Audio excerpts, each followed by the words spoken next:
Baik semuanya, pada video kali ini kita bakal membahas tentang materi basic commands yang ada pada Linux. Sebelum kita memahami tentang basic commands, kita bakal pelajari dulu nih terkait tipe-tipe interface atau antarmuka, yaitu CLI dan juga GUI. CLI merupakan command line interface atau antarmuka yang menggunakan baris perintah dalam pengoperasiannya. Sedangkan GUI merupakan antarmuka grafis yang lebih banyak menggunakan kursor dalam pengoperasiannya. Nah, GUI sendiri ini contohnya itu adalah OS Windows yang dimana menampilkan grafis yang ciamik. Berbeda nih dengan Ubuntu Server sendiri yang mana kita bakal menggunakan antarmuka CLI. Jadi kita bakal banyak nih melakukan pengoperasian datanya melalui teks. Nah, di Linux sendiri ini ada beberapa nih basic command yang bakal kita pelajari. Yang pertama itu ada basic operation Linux yang dimana commandnya itu ada UMI, hostnamectl, det atau temp.ctl, dan clear. Kemudian ada yang untuk assessment servernya ada menggunakan perintah cat, uname, lscpu, freeminha, dan lsblk ataupun dfminha. Oke, di sini teman-teman bisa jalankan nih atau start server Ubuntu yang sebelumnya telah kita install. Jangan lupa login dan juga masukkan password yang tadinya telah kita buat. Oke, untuk yang perintah pertama kita bakal coba masuk ke sebagai user root menggunakan perintah sudo su. Karena di sini kan kita masih menggunakan privilege sebagai user biasa ya. Ini kita masuk dulu sebagai user root menggunakan perintah sudo su. Masukkan password dari user awalnya.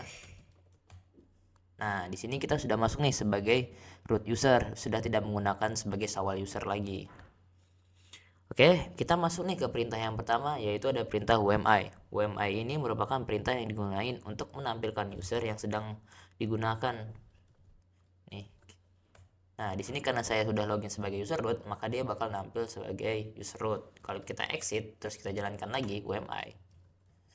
Nah, di sini bakal nampil ini kalau saya sedang login menggunakan user awal. Kemudian ada juga menggunakan perintah yang dimana bakal menampilkan semua user yang sedang login. Selain itu ada juga perintah untuk menampilkan hostname server kita, yaitu menggunakan perintah hostnamectl. Nah, di sini bakal nampil nih tentang static hostname-nya, kemudian ada arsitektur, kernel, dan juga OS-nya. Selain digunakan sebagai untuk menampilkan hostnamectl juga bisa digunakan untuk ngeset nih atau mengubah hostname dari server Ubuntu kita menggunakan perintah hostnamectl set hostname terus nama hostname yang mau diganti apa. Nah, tapi di sini kan belum berubah nih, masih Ubuntu. Untuk berubahnya ketikan su. Nah, nanti berubah tuh jadi Ubuntu server. Selain hostnamectl, kita juga bisa melihat nih time atau waktu yang dimiliki server kita. Bisa menggunakan perintah det atau juga menggunakan perintah time.ctl. Nah, bedanya di time.ctl ini kita juga nampil nih untuk time zone-nya itu ada di mana. Nah, selain digunakan untuk menampilkan time, kita juga bisa nih untuk ngeset time zone kita. Misalnya di sini menggunakan perintah time.ctl set time zone.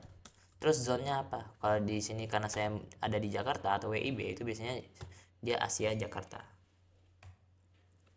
Kemudian kita time.ctl lagi, nanti itu berubah dari yang UTC jadi WIB. Oke, selanjutnya itu ada perintah clear yang dimana bakal membersihkan layar kita. Jadi nanti kita nggak bakal dapat lagi nih perintah-perintah sebelumnya yang tadi agak berantakan ya. Kemudian kita bakal lanjut nih ke terkait basic command yang assessment server. Yang pertama itu ada cat etc os release yang dimana dia bakal nampilin sistem operasi kita. Walaupun kita bisa juga lihat ya menggunakan hostnamectl di sini, tapi kita bisa lihat nih menggunakan dengan cat etc os release itu bakal nampilin Ubuntunya versinya juga dengan jelas. Kemudian ada kode name dari Ubuntu kita. Di sini karena saya menggunakan versi 22, maka kode name-nya itu Jamie Jellyfish. Selain menggunakan cat etc os release, kita juga bisa menggunakan perintah uname nih. Uname itu bakal menampilkan kernel dari Linux, kernel dari OS kita. Nah, di sini karena kernelnya Linux bakal nampilkan Linux.